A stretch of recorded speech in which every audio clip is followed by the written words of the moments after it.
Hi friends, my name is Shelby. If you are new here and if you are a current subscriber, welcome back. So I have wanted to do this for a long time. I want to get started on a deep freezer loaded with homemade fast food items. Now, fast food does not always have to be unhealthy just because it's fast. It doesn't have to be something that we feel guilty about. Because we are making this food at home, we're sourcing better quality ingredients. So I'm getting started with some sourdough pizza today. I'm gonna load up the freezer with sourdough pizzas that can be done in minutes and help sometimes reduce the stress on those super crazy nights. Let's get started. So I start out my sourdough pizza crust the day before. Now you can do this the day of if you start it early enough and if your home is warm enough. Everybody's bulk fermentation process is going to look so different, and that also depends on the season. So if it's wintertime, it's going to be a longer bulk fermentation. Now I will add my sourdough starter and water to a bowl, mix it up very lightly, then add the flour. So I am using 00 pizza flour, which is a more finely milled flour, and it's just better for pizza. Now you can use all-purpose, you can use bread flour. Each different type of flour is going to yield different results. So just keep that in mind. Add about 10 grams of salt and a little bit of olive oil. Don't worry, the full recipe will be in the description. So now I'm just kind of slightly mixing everything up. You don't have to knead it for 15 minutes on end in a mixer or anything like that. I'm just using my little dough whisk, which is really helpful when you're mixing together dough. And I'm going to just allow it to rest for 30 minutes before starting the stretch and fold process. Sourdough pizza dough is still going to need a relative amount of structure. Now, you don't have to focus on developing structure quite the same as if you were doing a loaf of sourdough bread.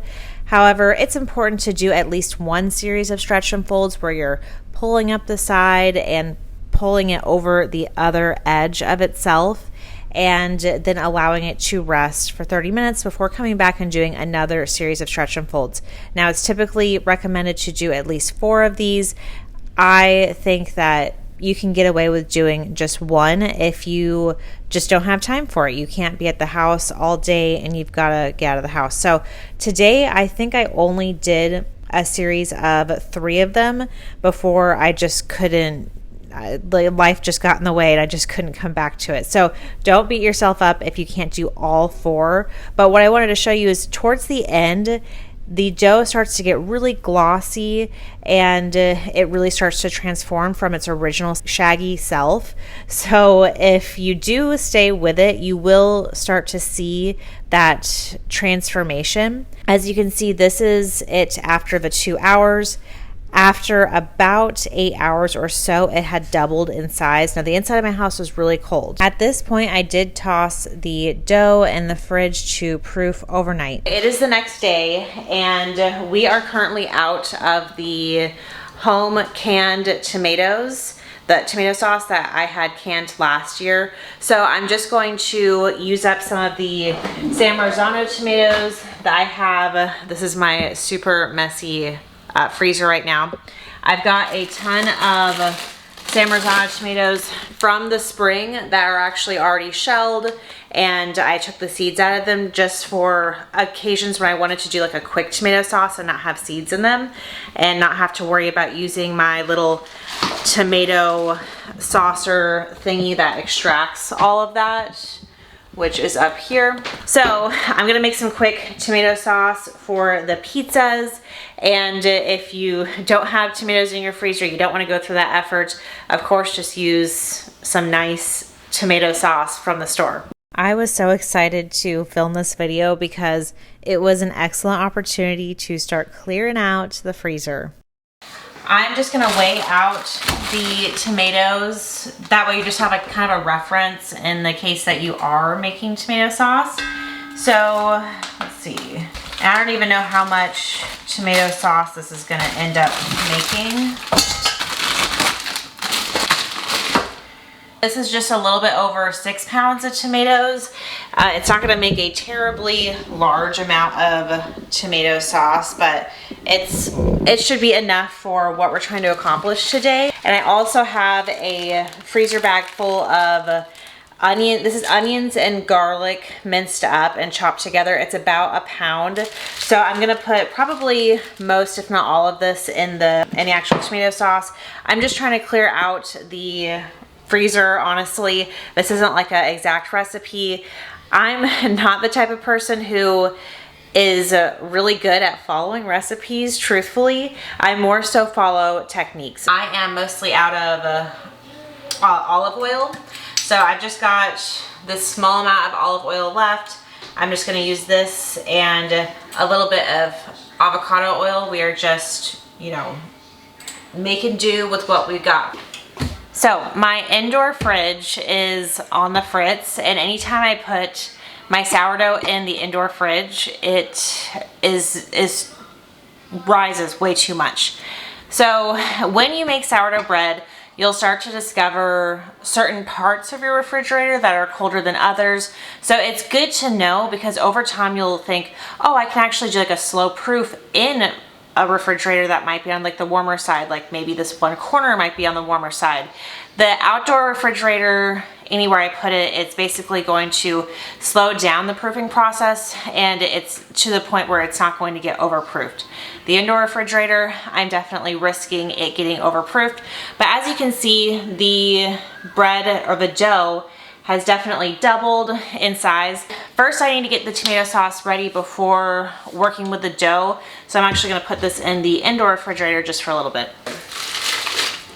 So I'm just gonna cook down the onions and garlic for a little bit, truthfully, until they just kind of are not frozen with the olive oil, and then I'm gonna come back later and toss in the tomatoes. It's raining, and I'm just gonna run out really quick to get some oregano from the garden for the sauce. This weekend I'm filming this video, it was raining 100% of the time, all day Saturday and all day Sunday. So it was a great excuse to get in the kitchen and film some meal prep videos. I'm just using some fresh oregano today.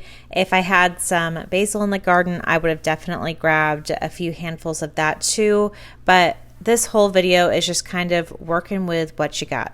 So as far as the sauce, I just started to cook down that minced onion and garlic mix that I had in the freezer with the olive oil. I then threw in the lightly chopped oregano.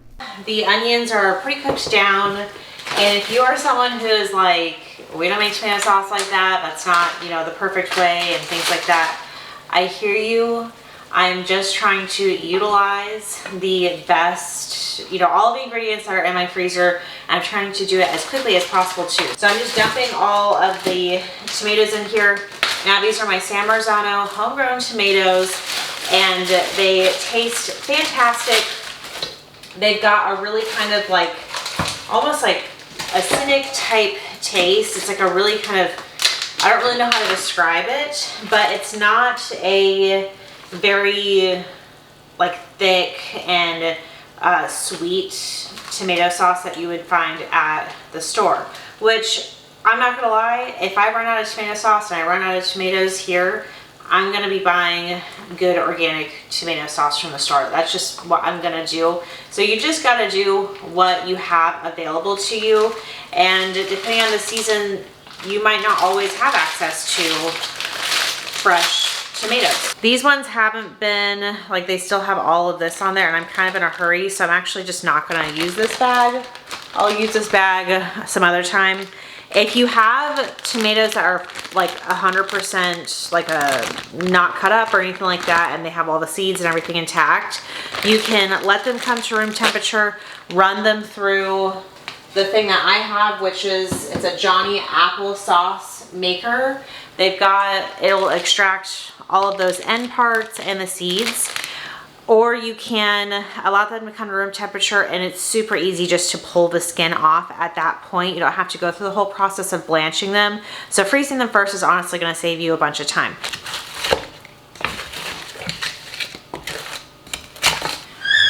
Now I don't have this big fancy kitchen with an island and nice updated cabinets, as you can see. Actually, all of our cabinets were like these laminated, like fake wood look when we first bought this house. And my husband and I took all the cabinets apart, we painted them, and added all of this trim and the handles and all that stuff ourselves to save a buck. But I say that because I actually use this little rolly thing for filming sometimes so that I can illustrate better what I'm doing, because it's kind of hard with the angles back there. So that's why I've got this little, my little rolly cart out. I find that parchment paper is so helpful when you're in the process of making a whole bunch of pizzas for easy cleanup, and it also makes the process of storing them in the freezer much better because you can stack them. I think the sauce took about 2 hours or so in all, which typically would take a lot longer, but I was really rushing it, but it's coming together. So the sauce is actually getting reduced down really quickly, so that is working out in my favor. I'm just gonna do a few teaspoons of salt to taste and some pepper. I already put a lot of oregano in there. I put about about a quarter cup of oregano. It's kind of hard for me to gauge because it's like all fluffy and not dried out. I'm gonna just put about a tablespoon of pepper in here too. With the tomato sauce, you just want to continue to reduce until it has surpassed that like kind of tomato soup like texture. And I apologize if the camera keeps moving because I have my camera up here and my daughter keeps like pushing the little table that it's sitting on. But you just want to continue to reduce it until it's similar to like a store consistency, if that makes any sense. What I'm doing right now is just taking the bay leaves out. I didn't film that I added 2 bay leaves to this, but that is what I did. I'm going to use the immersion blender to blend it up because at this point the sauce is really reduced. It's very thick at this point. So I do have the skins were left on these tomatoes, and the only thing I did actually was just take the seeds out. I shelled them. I like to do that for a variety of different reasons. If I'm just wanting to like cut up some tomatoes as a garnish, like frozen ones, I like to make sure that all of like the seeds and things like that are out of it. And I'm just gonna use the immersion blender to blend everything up. So I'm just gonna blend it up, keep blending.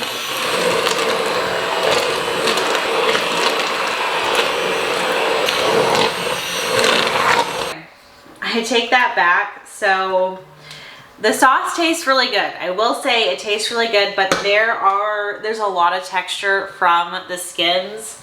So this is also an easy method if you happen to have taken the lazy way out like me, where you made the sauce with the skins and the seeds in there and you don't like the texture. All right, I'm gonna use this little strainer thingy and strain out all of like the pulp and the skins. Ideally, would I have wanted to not deal with this? Yes, of course, but I've found with cooking, the more you cook, the more problems you're going to be presented with and the more solutions you're going to discover along the way. And that just comes with experience and just trial and error. So at this point, I am pulling out my sourdough that has been in the refrigerator overnight, and we're going to get to working on it. So I'm just going to divide up the dough using a scale into about 50 gram portions for the miniature, and these would be like small sizes, like big enough for like a child's lunch. Since filming this video, we have already started to enjoy these pizzas, and I can confidently say a 50 gram size is a really good size for little kids, like 3 to 5 year olds, and a good snack size portion for adults. I'm doing 16 minis and then 2 medium-sized pizzas so that we can just have those ready whenever we feel like. We don't want to cook. I'm pre-shaping these big ones. I'm just pulling them together with the bench scraper and using the actual table to build some tension so it's a nice little ball. And then I'm just going to set these aside, let them rest while I work on the smaller ones. So again, this is just kind of I'm not a professional pizza maker, but it gets the job done. Okay, so I'm just gonna set those aside. I try to lightly work with the dough at this point because it is sourdough. It's not yeast dough, so it doesn't have that robust power that commercial yeast would have. So just use a light hand. I kind of bunch it up into a ball and use the tension from the counter with no flour to shape it into a smoother ball. And also, as a disclaimer, I'm not a professional pizza person. I don't claim to be like an expert at this. I'm just, you know, shaping the best way that I know possible. So no judgment if it's not like the professional perfect way of shaping pizza. Picking back up from what I just said, this is sourdough. It's not commercial yeasted bread. So I just kind of use my hands to really gently spread out the dough, and sometimes I pull it, and then if it was a bigger piece, I would use my knuckles to kind of gently open up the dough into a larger piece. I'm gonna work on 4 at a time because my pizza stone in the oven can probably only handle about 4 at a time. That's how big it is. So I'm gonna start to sauce these up, get 4 going in there. It only takes about 10 minutes to bake off one of these, especially because they're really small. I bake it off at 525, and I make sure that the pizza stone has been preheated for at least an hour before starting to bake it. That way it's super nice and hot as soon as it goes in there, because we're trying to recreate the wood fire oven or like one of those expensive like uni pizzas at home. So it does work really efficiently. This is really where you can get fun with it, add any type of toppings. I mean, it doesn't even have to be tomato sauce. It could be pesto. You could do a Hawaiian style. You could do so many different things, or even flip these over and make miniature calzones. So there's so much creativity involved with the toppings. It doesn't have to be pepperoni, it doesn't have to be mozzarella. Honestly, you can just really use whatever you have on hand. My oven is set to 525 degrees. You could go as low as about 500 degrees. And it only took about 10 minutes to bake them, and they were absolutely perfect. So I'm immediately getting started on the second round, ready for the oven as soon as the first one comes out. So once you get in a rhythm, it goes really, really quickly, the whole pizza prep. My goal for the next purchase for our house is to get a reach-in deep freezer. That way I can load it up with homemade pizzas or homemade egg rolls or homemade casseroles and things like that to really just make my life so much easier. So if you're interested in seeing more of that, definitely hit the subscribe button because I will be filming more content on this coming up. This is the last round of minis going in. So I'll have 14 minis in all.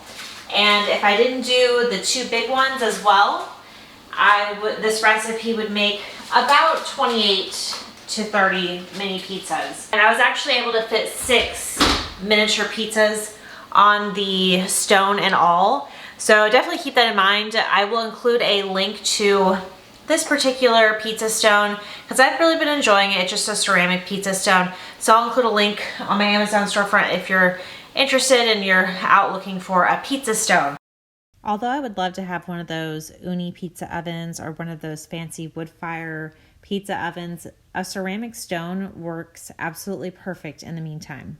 I'm just going to let these cool down all the way.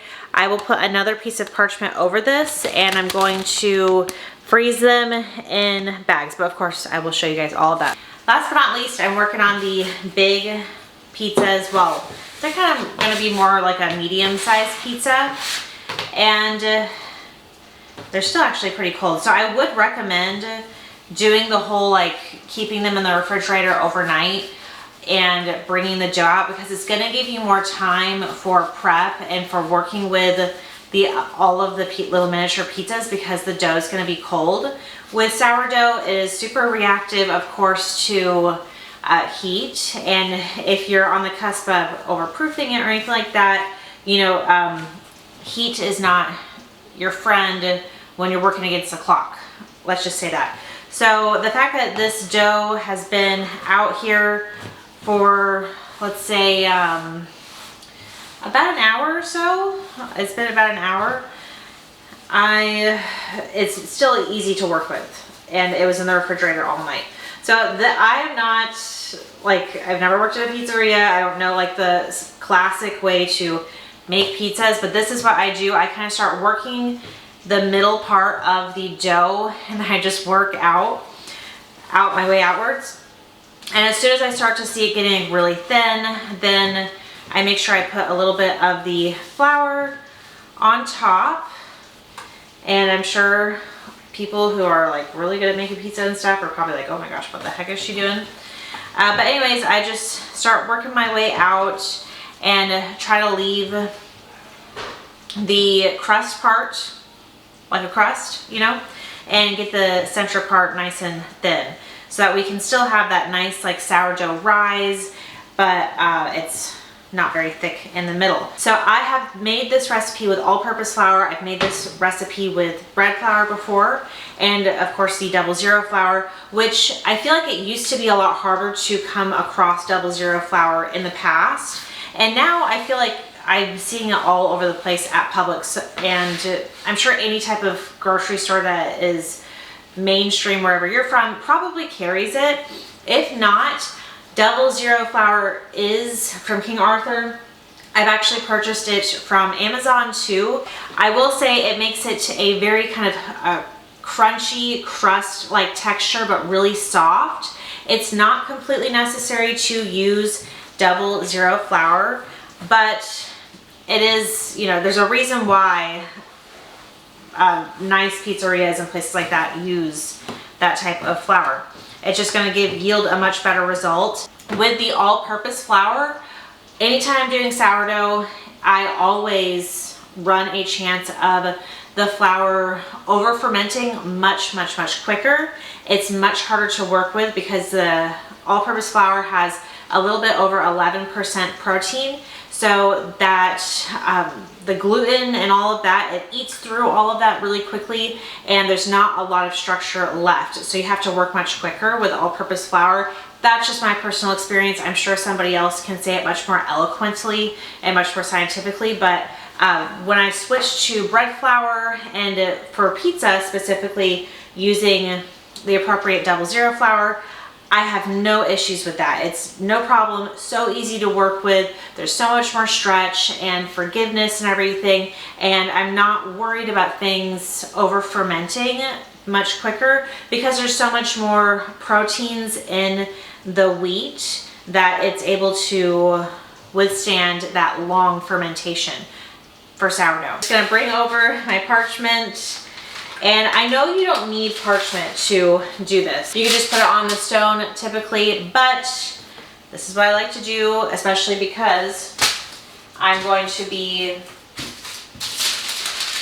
putting this in the freezer.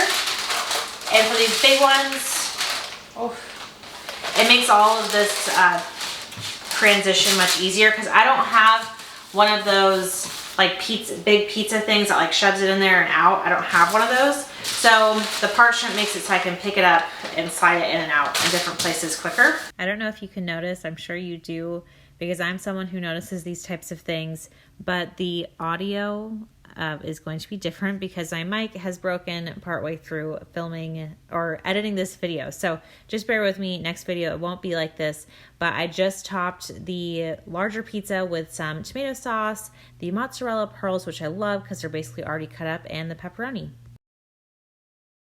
This takes a little more finesse to get in there, but I did it. We are in the home run. This is the last pizza. You don't want to put too much sauce on because then it will make it all kind of soggy, especially since we're freezing these. Definitely watch how much you're doing. It's going to look a little bit sparse, but I assure you it's enough once it starts melting in. This looks a little sketchy because it is. This is what I do. I just pull a cutting board close. That's what I do. Definitely not highly recommended to do that. It's dangerous, but do what you are comfortable with. I would definitely recommend getting a bigger, huge like pizza thingy. I need to invest in one of those so that you can not burn your arm off in the process. All right, last pizza going in.